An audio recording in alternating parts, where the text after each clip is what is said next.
جنوری کی ایک شام کو ایک خوش پوش نوجوان ڈیوس روڈ سے گزر کر مال روڈ پر پہنچا اور چیرنگ کراس کا رخ کر کے خرامہ خرامہ پٹری پر چلنے لگا۔ یہ نوجوان اپنی تراش خراش سے خاصا فیشن ایبل معلوم ہوتا تھا۔ لمبی لمبی قلمیں، چمکتے ہوئے بال، باریک باریک مونچھیں گویا سرمے کی سلائی سے بنائی گئی ہوں۔ بادامی رنگ کا گرم اوور کوٹ پہنے ہوئے جس کے کاج میں شربتی رنگ کے گلاب کا ایک ادھ کھلا پھول لٹکا ہوا، سر پر سبز فیلٹ ہیٹ ایک خاص اعضا سے ٹیڑھی رکھی ہوئی، سفید سلک کا گلو بند گلے کے گرد لپٹا ہوا، ایک ہاتھ کوٹ کی جیب میں، دوسرے میں بیت کی ایک چھوٹی چھڑی پکڑے ہوئے جسے کبھی کبھی مزے میں آ کے گھمانے لگتا تھا۔ یہ ہفتے کی شام تھی، بھرپور جاڑے کا زمانہ، سرد اور تند ہوا کسی تیز دھار کی طرح جسم پر آ کر لگتی تھی، مگر اس نوجوان پر اس کا کچھ اثر معلوم نہیں ہوتا تھا، اور لوگ خود کو گرم کرنے کے لیے تیز قدم اٹھا رہے تھے، مگر اسے اس کی ضرورت نہ تھی، جیسے اس کڑکڑاتے جاڑے میں اسے ٹہلنے میں بڑا مزہ آ رہا ہو۔ اس کی چال ڈھال سے ایسا بانک پن ٹپکتا تھا کہ تانگے والے دور ہی سے دیکھ کر سر پر گھوڑا دوڑاتے ہوئے اس کی طرف لپکتے، مگر وہ چھڑی کے اشارے سے انہیں نہیں کر دیتا۔ ایک خالی ٹیکسی بھی اسے دیکھ کر روکی، مگر اس نے نو تھینک یو کہہ کر اسے بھی ٹال دیا۔ جیسے جیسے وہ مال کے زیادہ بارونق حصے کی طرف پہنچتا جاتا تھا، اس کی چونچالی بڑھتی جاتی تھی۔ وہ منہ سے سیٹی بجا کے رقص کی ایک انگریزی دھن نکالنے لگا، اس کے ساتھ ہی اس کے پاؤں بھی تھرکتے ہوئے اٹھنے لگے۔ ایک دفعہ جب آس پاس کوئی نہیں تھا تو یک بارگی کچھ ایسا جوش آیا کہ اس نے دوڑ کر جھوٹ موٹ بال دینے کی کوشش کی، گویا کرکٹ کا کھیل کھیل رہا ہو۔ راستے میں وہ سڑک آئی جو لارنس گارڈن کی طرف جاتی تھی، مگر اس وقت شام کے دھندل کے اور سخت کہرے میں اس باغ پر کچھ ایسی اداسی برس رہی تھی کہ اس نے ادھر کا رخ نہ کیا اور سیدھا چیئرنگ کراس کی طرف چلتا رہا۔ ملکہ کے بت کے قریب پہنچ کر اس کی حرکات و سکنات میں قدر متانت آ گئی۔ اس نے اپنا رومال نکالا، جسے جیب میں رکھنے کے بجائے اس نے کوٹ کی بائیں آستین میں اڑس رکھا تھا، اور ہلکے ہلکے چہرے پر پھیرا تاکہ کچھ گرد جم گئی ہو تو اتر جائے۔ پاس گھاس کے ٹکڑے پر کچھ انگریز بچے بڑی سی گیند سے کھیل رہے تھے۔ وہ رک گیا اور بڑی دلچسپی سے ان کا کھیل دیکھنے لگا۔ بچے کچھ دیر تک تو اس کی پرواہ کیے بغیر کھیل میں مصروف رہے، مگر جب وہ برابر تک ہی چلا گیا تو وہ رفتہ رفتہ شرمانے سے لگے، اور پھر اچانک گیند سنبھال کر ہنستے ہوئے ایک دوسرے کے پیچھے بھاگتے ہوئے گھاس کے اس ٹکڑے ہی سے چلے گئے۔ نوجوان کی نظر سیمنٹ کے خالی بینچ پر پڑی اور وہ اس پر آ کر بیٹھ گیا۔ اس وقت شام کے اندھیرے کے ساتھ ساتھ سردی اور بھی بڑھتی جا رہی تھی۔ اس کی یہ شدت ناخوشگوار نہ تھی بلکہ لذت پرستی کی ترغیب دیتی تھی۔ شہر کے عیش پسند طبقے کا تو کہنا ہی کیا، وہ تو اس سردی میں زیادہ ہی کھل کھیلتا ہے۔ تنہائی میں بسر کرنے والے بھی اس سردی سے ورغلائے جاتے ہیں، اور وہ اپنے اپنے کونوں خطروں سے نکل کر محفلوں اور مجموعوں میں جانے کی سوچنے لگتے ہیں تاکہ جسموں کا قرب حاصل ہو۔ حصول لذت کی یہی جستجو لوگوں کو مال پر کھینچ لائی تھی، اور وہ حسب توفیق ریستورانوں، کافی ہاؤسوں، رقص گاہوں، سینماؤں اور تفریح کے دوسرے مقامات پر محظوظ ہو رہے تھے۔ مال روڈ پر موٹروں، تانگوں اور بائسکلوں کا تانتا بندھا ہوا تو تھا ہی، پٹری پر چلنے والوں کی بھی کثرت تھی۔ علاوہ ازیں سڑک کی دو رویا دکانوں میں خرید و فروخت کا بازار بھی گرم تھا۔ جن کم نصیبوں کو نہ تفریح طبع کی استطاعت تھی نہ خرید و فروخت کی، وہ دور ہی سے کھڑے کھڑے ان تفریح گاہوں اور دکانوں کی رنگا رنگ روشنیوں سے جی بہلا رہے تھے۔ نوجوان سیمنٹ کی بینچ پر بیٹھا اپنے سامنے سے گزرتے ہوئے زن و مرد کو غور سے دیکھ رہا تھا۔ اس کی نظر ان کے چہروں سے کہیں زیادہ ان کے لباس پر پڑتی تھی۔ ان میں ہر وضع اور ہر قماش کے لوگ تھے، بڑے بڑے تاجر، سرکاری افسر، لیڈر، فنکار، کالجوں کے طلبہ و طالبات، نرسیں، اخباروں کے نمائندے، دفتروں کے بابو۔ زیادہ تر لوگ اوور کوٹ پہنے ہوئے تھے، ہر قسم کے اوور کوٹ، قراقلی کے بیش قیمت اوور کوٹ سے لے کر خالی پٹی کے پرانے فوجی اوور کوٹ تک جسے نیلام میں خریدا گیا تھا۔ نوجوان کا اپنا اوور کوٹ تھا تو خاصا پرانا، مگر اس کا کپڑا خوب بڑھیا تھا، پھر وہ سلا ہوا بھی کسی ماہر درزی کا تھا۔ اس کو دیکھنے سے معلوم ہوتا تھا کہ اس کی بہت دیکھ بھال کی جاتی ہے۔ کالر خوب جمع ہوا تھا، باہوں کی کریز بڑی نمایاں، سلوٹ کہیں نام کو نہیں، بٹن سین کے بڑے بڑے چمکتے ہوئے۔ نوجوان اس میں بہت مگن معلوم ہوتا تھا۔ ایک لڑکا پان بیڑی سگریٹ کا صندوقچہ گلے میں ڈالے سامنے سے گزرا۔ نوجوان نے آواز دی، پان والا؟ جناب، 10 کا چینج ہے تو نہیں، لا دوں گا، کیا لیں گے آپ؟ نوٹ لے کے بھاگ گیا تو؟ اجی واہ، کوئی چور چکا ہوں جو بھاگ جاؤں گا؟ اعتبار نہ ہو تو میرے ساتھ چلیے، لیں گے کیا آپ؟ نہیں، ہم خود چینج لائے گا۔ لو، یہ اکنی نکل آئی، ایک سگریٹ دے دو اور چلے جاؤ۔ لڑکے کے جانے کے بعد مزے مزے سے سگریٹ کی کش لینے لگا۔ وہ ویسے ہی بہت خوش نظر آتا تھا۔ سگریٹ کے دھوئیں نے اس پر سرور کی کیفیت طاری کر دی۔ ایک چھوٹی سی سفید رنگ کی بلی سردی میں ٹھٹری ہوئی بینچ کے نیچے اس کے قدموں میں آ کر میاؤں میاؤں کرنے لگی۔ اس نے پچکارا تو اچھل کر بینچ پر آ چڑھی۔ اس نے پیار سے اس کی پیٹھ پر ہاتھ پھیرا اور کہا، پور لٹل سول۔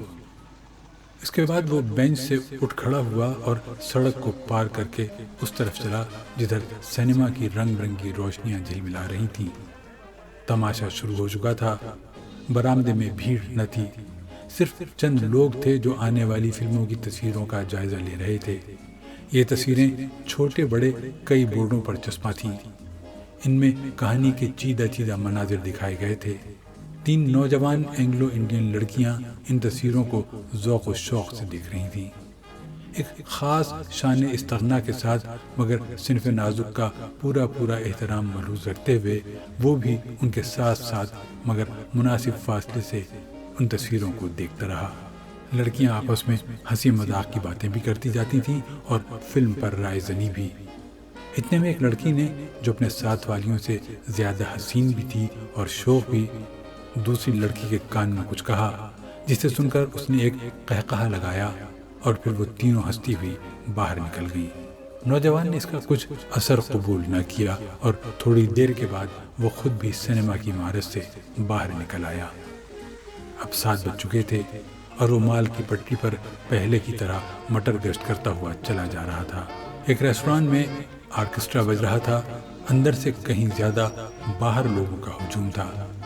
ان میں زیادہ تر موٹروں کے ڈرائیور، کوچوان، پھل بیچنے والے جو اپنا مال بیچ کے خالی ٹوکرے لیے کھڑے تھے، کچھ راہگیر جو چلتے چلتے ٹھہر گئے تھے، کچھ مزدوری پیشہ لوگ تھے اور کچھ گداگر۔ یہ اندر والوں سے کہیں زیادہ گانے کے رسیا معلوم ہوتے تھے، کیونکہ وہ غلغ پاڑا نہیں مچا رہے تھے بلکہ خاموشی سے نغمہ سن رہے تھے، حالانکہ دھن اور ساز اجنبی تھے۔ نوجوان پل بھر کے لیے رکا اور پھر آگے بڑھ گیا۔ تھوڑی دور چل کے اسے انگریزی موسیقی کی ایک بڑی سی دکان نظر آئی اور وہ بلا تکلف اندر چلا گیا۔ ہر طرف شیشے کی الماریوں میں طرح طرح کے انگریزی ساز رکھے ہوئے تھے۔ ایک لمبی میز پر مغربی موسیقی کی 2 ورقی کتابیں چنی تھیں۔ یہ نئے چلنتر گانے تھے، خوبصورت رنگدار مگر دھنیں گھٹیا۔ ایک چھچلتی ہوئی نظر ان پر ڈالی، پھر وہاں سے ہٹ آیا اور سازوں کی طرف متوجہ ہو گیا۔ ایک ہسپانوی گٹار پر جو ایک کھونٹی سے ٹنگی ہوئی تھی، ناقدانہ نظر ڈالی اور اس کے ساتھ قیمت کا جو ٹکٹ لٹک رہا تھا اسے پڑھا۔ ان سے ذرا ہٹ کر ایک بڑا جرمن پیانو رکھا ہوا تھا۔ اس کا کور اٹھا کے انگلیوں سے باز پردوں کو ٹٹولا اور پھر کور بند کر دیا۔ پیانو کی آواز سن کر دکان کا ایک کارندہ اس کی طرف بڑھا۔ گڈ ایوننگ سر، کوئی خدمت؟ نہیں شکریہ، ہاں اس مہینے کے گراموفون ریکارڈوں کی فہرست دے دیجیے۔ فہرست لے کے اوور کوٹ کی جیب میں ڈالی، دکان سے باہر نکل آیا اور پھر چلنا شروع کر دیا۔ راستے میں ایک چھوٹا سا بک اسٹال پڑا۔ نوجوان یہاں بھی رکا۔ کئی تازہ رسالوں کے ورق الٹے، رسالہ جہاں سے اٹھاتا بڑی احتیاط سے وہیں رکھ دیتا اور آگے بڑھا تو قالینوں کی ایک دکان نے اس کی توجہ کو جذب کیا۔ مالک دکان نے، جو ایک لمبا سا چوغا پہنے اور سر پہ کلہا رکھے تھا، گرم جوشی سے اس کی آؤ بھگت کی۔ ذرا یہ ایرانی قالین دیکھنا چاہتا ہوں، اتاریے نہیں، یہیں دیکھ لوں گا۔ کیا قیمت ہے اس کی؟ 1432 روپے ہے۔ نوجوان نے اپنی بہوؤں کو سکیڑا، جس کا مطلب تھا او ہو اتنی؟ دکاندار نے کہا آپ پسند کر لیجئے، ہم جتنی بھی رعایت کر سکتے ہیں کر دیں گے۔ شکریہ، لیکن اس وقت تو میں صرف ایک نظر دیکھنے آیا ہوں۔ شوق سے دیکھیے، آپ ہی کی دکان ہے۔ وہ 3 منٹ کے بعد اس دکان سے بھی نکل آیا۔ اس کے اوور کوٹ کے کاج میں شربتی رنگ کے گلاب کا جو ادکھلا پھول لٹکا ہوا تھا، وہ اس وقت کاج سے کچھ زیادہ باہر نکل آیا تھا۔ جب وہ اس کو ٹھیک کر رہا تھا، اس کے ہونٹوں پر ایک خفیف اور پراسرار مسکراہٹ نمودار ہوئی اور اس نے پھر اپنی مٹر گشتی شروع کر دی۔ اب وہ ہائی کورٹ کی عمارتوں کے سامنے سے گزر رہا تھا۔ اتنا کچھ چل لینے کے بعد اس کی فطری چونچالی میں کچھ فرق نہیں آیا۔ نہ تکان محسوس ہوئی تھی، نہ اکتاہٹ۔ یہاں پٹری پر چلنے والوں کی ٹولیاں کچھ چھٹ سی گئی تھیں اور ان میں کافی فصل رہنے لگا تھا۔ اس نے اپنی بیت کی چھڑی کو ایک انگلی پر گھمانے کی کوشش کی، مگر کامیابی نہ ہوئی اور چھڑی زمین پر گر گئی۔ اوہ سوری کہہ کر زمین پر جھکا اور چھڑی کو اٹھا لیا۔ اس اثنا میں ایک نوجوان جوڑا جو اس کے پیچھے پیچھے چلا آ رہا تھا، اس کے پاس سے گزر کر آگے نکل آیا۔ لڑکا دراز قامت تھا اور سیاہ کارڈرائی کی پتلون اور زپ والی چمڑے کی جیکٹ پہنے تھا، اور لڑکی سفید ساٹن کی گھیردار شلوار اور سبز رنگ کا کوٹ۔ وہ بھاری بھرکم سی تھی۔ اس کے بالوں میں ایک لمبا سا سیاہ چٹلا گندھا ہوا تھا جو اس کی کمر سے بھی نیچا تھا۔ لڑکی کے چلنے سے اس چٹلے کا پھندنا اچھلتا کودتا پے در پے اس کے فربا جسم سے ٹکراتا تھا۔ نوجوان کے لیے جو اب ان کے پیچھے پیچھے آ رہا تھا، یہ نظارہ خاصا جاذب نظر تھا۔ وہ جوڑا کچھ دیر تک تو خاموش چلتا رہا۔ اس کے بعد لڑکے نے کچھ کہا، جس کے جواب میں لڑکی چمک کر بولی، ہرگز نہیں، ہرگز نہیں، ہرگز نہیں۔ سنو، میرا کہنا مانو، لڑکے نے نصیحت کے انداز میں کہا۔ ڈاکٹر میرا دوست ہے، کسی کو کانوں کان خبر نہ ہوگی۔ نہیں نہیں نہیں، میں کہتا ہوں تمہیں ذرا تکلیف نہ ہوگی۔ لڑکی نے کچھ جواب نہ دیا۔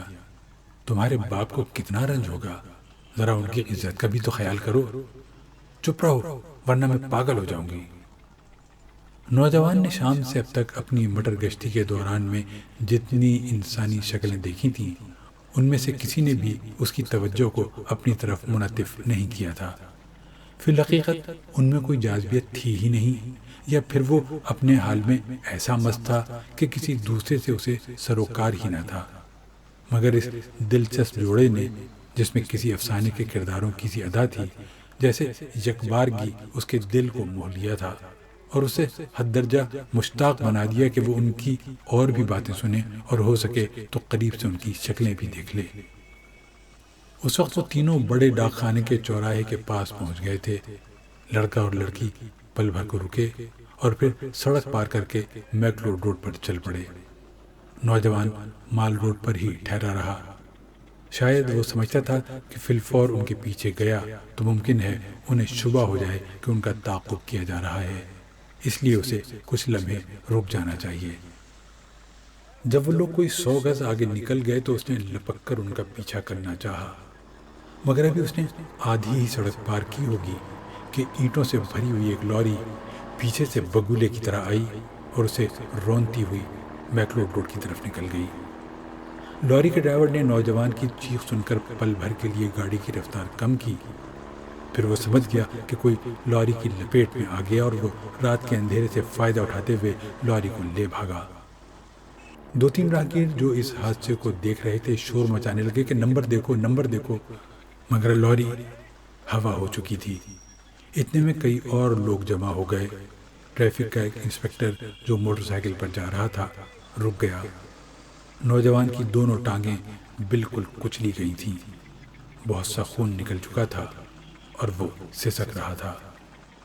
فوراً ایک کار کو روکا گیا اور اسے جیسے تیسے اس میں ڈال کر بڑے ہسپتال روانہ کر دیا گیا۔ جس وقت وہ اسپتال پہنچا تو اس میں ابھی رمق بھر جان باقی تھی۔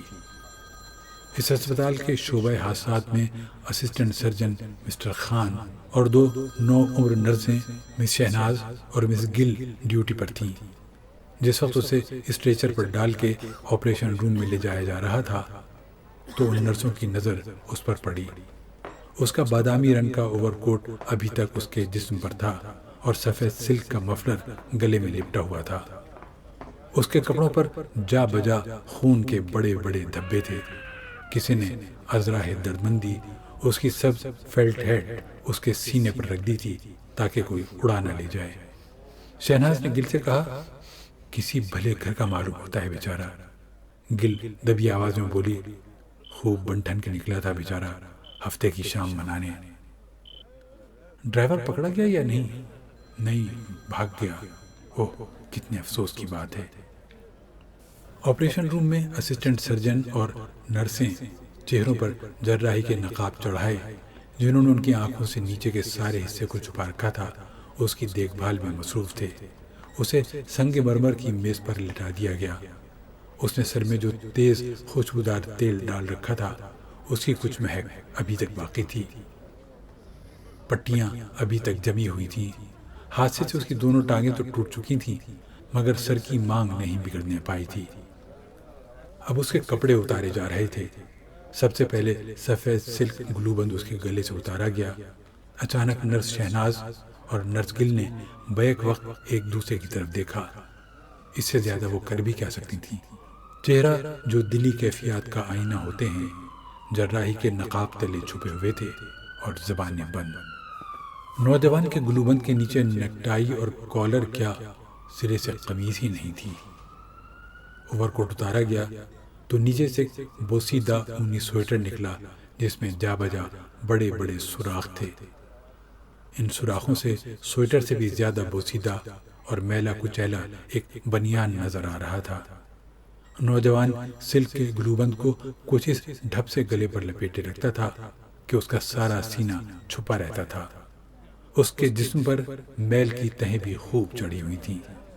ظاہر ہوتا تھا کہ کم سے کم پچھلے 2 مہینوں سے نہیں نہایا، البتہ گردن خوب صاف تھی اور اس پر ہلکا ہلکا پاؤڈر لگا ہوا تھا۔ سویٹر اور بنیان کے بعد پتلون کی باری آئی اور شہناز اور گل کی نظریں پھر بیک وقت اٹھیں۔ پتلون کو پیٹی کے بجائے ایک پرانی دھجی سے جو شاید کبھی نیکٹائی رہی ہوگی خوب کس کے باندھا گیا تھا۔ بٹن اور بکسوے غائب تھے۔ دونوں گھٹنوں پر سے کپڑا مسک گیا تھا اور کئی جگہ کھونچیں لگی تھیں، مگر چونکہ یہ حصے اوور کوٹ کے نیچے رہتے تھے اس لیے لوگوں کی ان پر نظر نہیں پڑتی تھی۔ اب بوٹ اور جرابوں کی باری آئی اور ایک مرتبہ پھر مس شہناز اور مس گل کی آنکھیں چار ہوئیں۔ بوٹ تو پرانے ہونے کے باوجود خوب چمک رہے تھے مگر ایک پاؤں کی جراب دوسرے پاؤں کی جراب سے بالکل مختلف تھی۔ پھر دونوں جرابیں پھٹی ہوئی بھی تھیں، اس قدر کہ ان میں سے نوجوان کی میلی میلی ایڑیاں نظر آ رہی تھیں۔ بلا شبہ اس وقت تک وہ دم توڑ چکا تھا۔ اس کا جسم سنگ مرمر کی میز پر بے جان پڑا تھا۔ اس کا چہرہ جو بہت پہلے چھت کی سمت تھا کپڑے اتارنے میں دیوار کی طرف مڑ گیا۔ معلوم ہوتا تھا کہ جسم اور اس کے ساتھ روح کی برہنگی نے اسے خجل کر دیا ہے اور وہ اپنے ہم جنسوں سے آنکھیں چرا رہا ہے۔ اس کے اوور کوٹ کی مختلف جیبوں سے جو چیزیں برآمد ہوئیں وہ یہ تھیں: ایک چھوٹی سی سیاہ کنگھی، ایک رومال، 6.5 آنے، ایک بجھا ہوا آدھا سگریٹ، ایک چھوٹی سی ڈائری جس میں نام اور پتے لکھے تھے، نئے گراموفون ریکارڈوں کی ایک ماہانہ فہرست اور کچھ اشتہار جو مٹر گشت کے دوران اشتہار بانٹنے والوں نے اس کے ہاتھ میں تھما دیے تھے اور اس نے انہیں اوور کوٹ کی جیب میں ڈال لیا تھا۔ افسوس کہ اس کی بیت کی چھڑی جو حادثے کے دوران میں کہیں کھو گئی تھی اس فہرست میں شامل نہ تھی۔